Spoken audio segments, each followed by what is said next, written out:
Now, many of the people that I see have often had some sort of knee injury in the past, which has led to them having increased pain and lack of flexibility. And the only way they think they can get out of pain and improve their knee function is by simply having a knee replacement.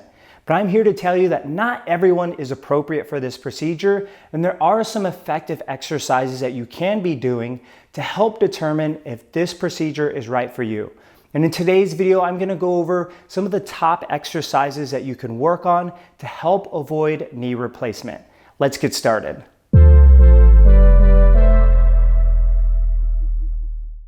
Welcome back, guys. It's Dr. Mike, physical therapist. Now, in this episode, I wanted to cover some exercises that you can be doing to help avoid a total knee replacement. These exercises are not just gonna focus on your flexibility, but also focus on the strength of the knee. And you might be surprised that these exercises are not just dealing with the knee joint itself, but also the hip joint, because the hip joint has a lot of influence of what is happening at the knee. So the first exercise we're gonna get started with is a quadricep stretch. And the reason why we're gonna start here is we're gonna help stretch out all of the tissue of the knee, specifically the quads, because we know that this can be an area that can cause a lot of knee pain for people.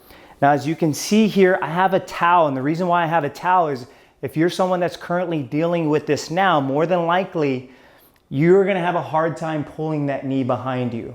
Most of us has probably seen the quad stretch where we pull the leg behind us and we're not really focusing on our technique.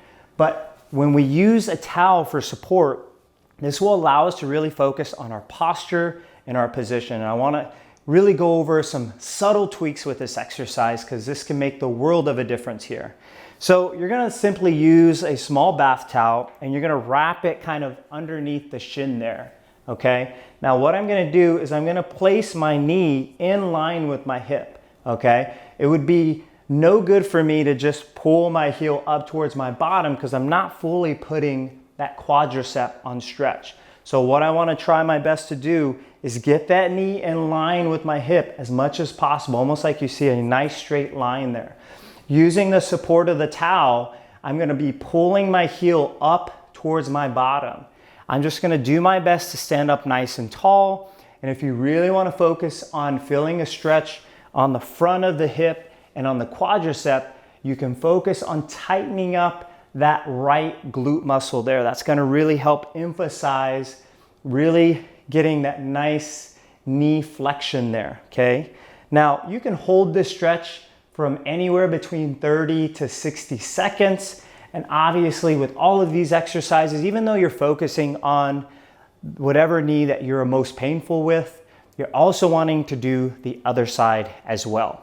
Now, moving on to the next exercise is now that we've improved the flexibility of the quadriceps, one of the most important ways that we can improve our knee function is by focusing on strengthening the quadriceps. And the best way that we can do that is by working on some mini squats. Now, many of us lack the flexibility in our ankles and even in our hips.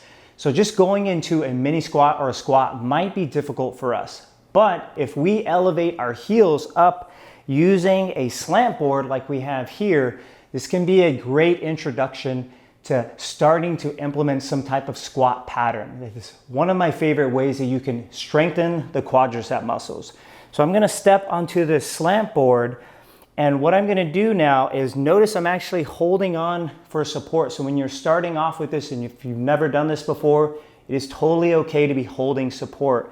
I'm simply gonna be holding on in the beginning, and I'm gonna allow my hips to drop straight down, and then I'm gonna stand back up, okay? I wanna show nice, good control as my hips are dropping down, getting some nice bend in the knee, and then standing on the way up. Now, as you get better with this exercise, in order to really start showing some improvement in your strength, we definitely want to focus on some progressive overload, and that might be using some sort of dumbbell or kettlebell in your front rack position. So that means just holding at your chest area. And now this is going to add some weight and some load with the exercise. So it's going to make the exercise more challenging, and it's going to require more balance. So you're going to be holding the weight and you're going to be going up and down. And with this exercise, you can focus on about 3 sets of 10 repetitions.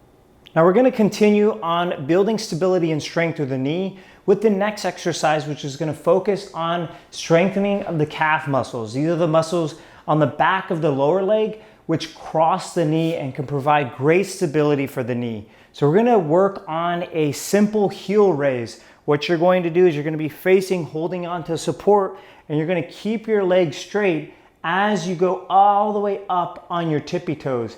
Here you're focusing on really pushing through your big toe, which is going to allow you to slightly think about bringing your heels closer to each other. What you should feel is some activation of the calf muscles here, the very top, and then you're going to lower down slowly. What I often see people do here is they just kind of go up and down and they're not fully focusing on the contraction of their calves. So really focus on going all the way at the top, feeling a squeeze in the calf muscles. We're going to hold that for a couple seconds and then we're going to lower. With this exercise, we're going to perform anywhere between 3 to 4 sets of 15 to 20 repetitions at the same time. Now, if you're truly trying to improve the function of your knee, you can't just focus on knee exercises, but you also have to focus on hip exercises. We know that building hip stability is going to help improve the mechanics of the knee and how the knee accepts weight. So we want to focus on hip strengthening as well as knee strengthening. The next exercise we're going to get into, you're going to be holding on to support because this can be an easy exercise to cheat on. Notice I also have a loop resistance band wrapped around my shins, and now I'm going to focus on really working on what we call hip extension, working behind us. Now that's going to strengthen the glute muscles. I'm not just going backwards though, I'm actually going diagonally at an angle here, okay? So I'm going to try my best to keep that leg straight, and I'm going to do my best to now turn my foot just slightly in. So we call that a hip internal rotation bias. Now I'm going to kick backward, and I can even place my hand on my hip to feel those muscles working there, and then I'm going to come back, okay? This is an exercise that you definitely want to work on both sides as well, and this one we can keep more higher repetitions, maybe 3 sets of between 15 to 20 reps. What we don't want to do with this exercise is start leaning too far forward and now cheating with our trunk. Now the last exercise that we're going to go over is a glute bridge, also known as a hip thrust. Now here my upper back is supported on a bench, or you can even use a box or even the couch at home. And now my feet are underneath my knees here.